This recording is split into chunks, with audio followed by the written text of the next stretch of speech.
नमस्कार मित्रांनो. आज आपण बुद्धिमत्ता चाचणी, कूट प्रश्न आणि त्याच्यातील अत्यंत महत्वाचा घटक आहे उपघटक दिनदर्शिका, जो की आपल्या गणितामध्ये सुद्धा आहे आणि याच्यावर आधारित बुद्धिमत्तेत एक प्रश्न आणि गणितात दोन प्रश्न किंवा एक प्रश्न हमखास विचारला जातो. त्यामुळे हा उपघटक खूप महत्वाचा आहे. याच्याकडे तुम्ही बारकाईने लक्ष द्या. आता याच्यामध्ये बघा काय दिनदर्शिकेमध्ये काय काय महत्वाचं आहे मी या ठिकाणी लिहिलेलं आहे. तुम्ही या ठिकाणी बघू शकता की पहिल्या नंबरला काय लिहिलंय मी, तारीख, वार, महिना, वर्ष. आता त्या वर्षातली किंवा त्या महिन्यातली तारीख माहित हवी, वार माहित हवेत आपल्याला, क्रमाने येणारे वार, महिना माहित हवेत, जसे 12 महिने इंग्रजी, 12 महिने मराठी. वर्ष, वेगवेगळे वर्ष असतात, त्याच्यामध्ये लीप वर्ष, साधा वर्ष हे माहित हवं. तर याच्यावर आधारित ते काय करतात, प्रश्न विचारतात. त्यानंतर दुसरं आहे इंग्रजी, त्यालाच आपण ग्रेगरियन म्हणतो. मराठी, त्यालाच आपण भारतीय सौर वर्ष. त्याचे महिने म्हणजे ते क्रमाने येणारे 12 महिने व त्यांचे दिवस. आता माहित आहे आपल्याला की सर्व महिन्याचे दिवस काही सारखे नाहीत. जानेवारीचा वेगळा आहे, फेब्रुवारीचा वेगळा दिवस.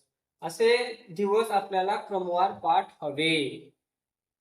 आता याच्यासाठी आपल्याला इंग्रजी महिने आणि मराठी महिने सोपे आहेत लक्षात ठेवायला. पहिले 6 महिने 31चे, त्याच्यामध्ये चैत्र हा 30 किंवा 31चा. 31चा कधी असतो, लीप वर्ष असल्यानंतर. तसं इंग्रजी महिने पण बघा लक्षात कसे ठेवायचे. तर आपली ही मूठ आहे, आता दिसत असेल सगळ्यांना. तर काय करायचं, हा वरचा भाग आला इथून सुरुवात करायची. वरचा भाग आला की हा 31 दिवसाचा म्हणायचा आणि खालचा आला की तो 30 दिवसाचा. आता कधी एक फक्त फेब्रुवारी महिन्यात 28 किंवा 29चा येईल, बाकी सर्व 30चेच येणार. तर आपण बघूया, हा पहिला बघा इथं वरचा भाग येतो, तो पहिला हा 31 दिवसाचा म्हणजे तो जानेवारी असणार, म्हणजे जानेवारी 31. मग फेब्रुवारीला आपण खाली जायचं, खाली गेलात ना इथे की इथं 28 किंवा 29चा येईल फेब्रुवारी. परत इथं आपण वर गेलो, वर आला 31चा म्हणजे मार्च. एप्रिल खाली आला 30चा असणार, मे 31, जून 30, जुलै 31, परत पहिल्यापासून ऑगस्ट 31, सप्टेंबर 30, ऑक्टोबर 31, नोव्हेंबर 30 आणि शेवटला वरच आला तो डिसेंबर 31. परत ते क्रमाने परत जानेवारी 31 होत जातो. तर असे आपण इंग्रजी महिने लक्षात ठेवायचे आहेत. मग ते 30 दिवसाचे महिने किती, 31 दिवसाचे महिने किती, हे पण प्रश्न विचारले जातात. त्यानंतर तिसरा बघा, लीप वर्ष कोणते, कसे काढतात माहित हवे. म्हणजे माहित असावं आपल्याला ते. आपल्याला माहित आहे लीप वर्ष कोणते. आता हे धड्यातले प्रश्न घेताना मी ह्या गोष्टी सगळ्या तुम्हाला सांगणारच आहे. फक्त आता या दिनदर्शिकेमध्ये महत्वाचं काय हवं, आपल्याला काय यायला हवं, हे फक्त मी या ठिकाणी लिहिलेलं आहे. तर लीप वर्ष कोणते, ज्या वर्षाला 4ने निश्चेच भाग जातो म्हणजे बाकी शून्य येते, ते लीप वर्ष असतं. कधी कधी पूर्ण शतकामध्ये जर लीप वर्ष असेल, जसं 1900 2000, तर त्याला 400 भाग द्यायचा. निश्चित भाग गेला तर समजायचं लीप वर्ष आहे. कसे काढतात हे आपण नंतर घेऊया. त्यानंतर बघा, वर्षाचे दिवस. आता माहित आहे आपल्याला वर्षाचे दिवस किती असतात, तर 365. लीप वर्ष असेल तर 366. मग वर्षाचे आठवडे किती, महिन्यातले आठवडे किती, हे पण माहित हवं. म्हणजे आपण आठवडे काढताना 7 भाग देतो म्हणजे आपल्याला आठवडे मिळते.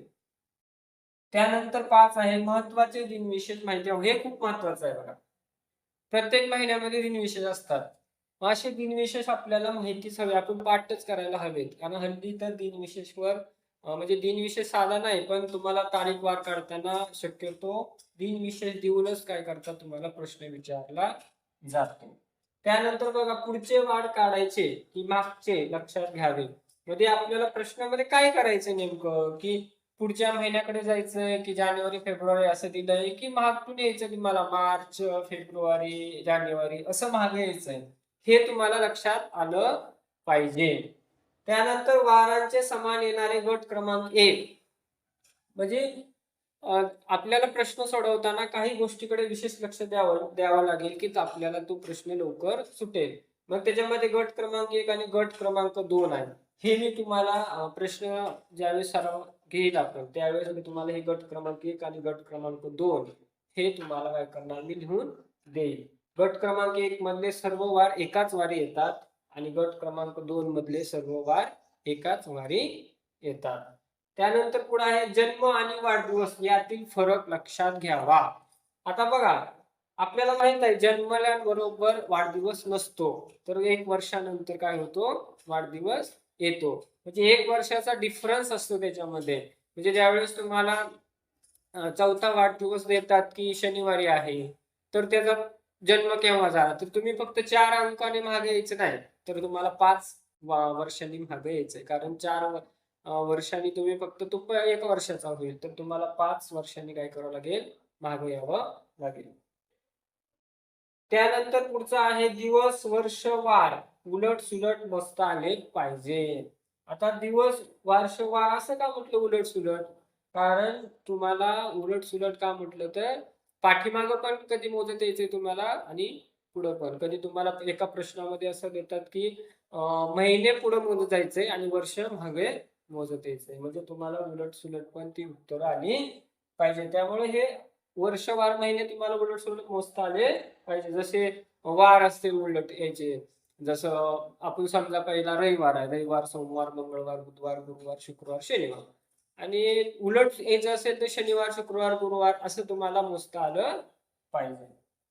त्यानंतर पुढे आहे 31 दिवसाच्या कोणत्याही एका महिन्याचा परिपूर्ण अभ्यास हवा.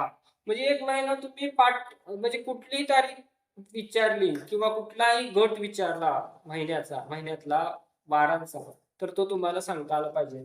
आता जसं की बघा 1 तारीख आहे, 1 तारखेला सोमवार आहे समजूया आपण.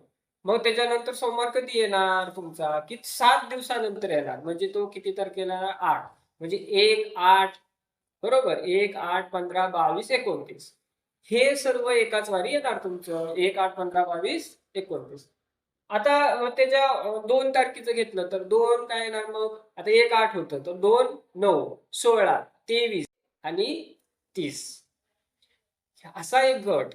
त्यानंतर 3 घेतलं तुम्ही, आता 3 10 17 कसं आलं बरं आहे का नाही. तर असं तुम्हाला 24 आणि 31. तर हे तुम्हाला काय आलं पाहिजे असं एका महिन्याचा परिपूर्ण अभ्यास आला पाहिजे.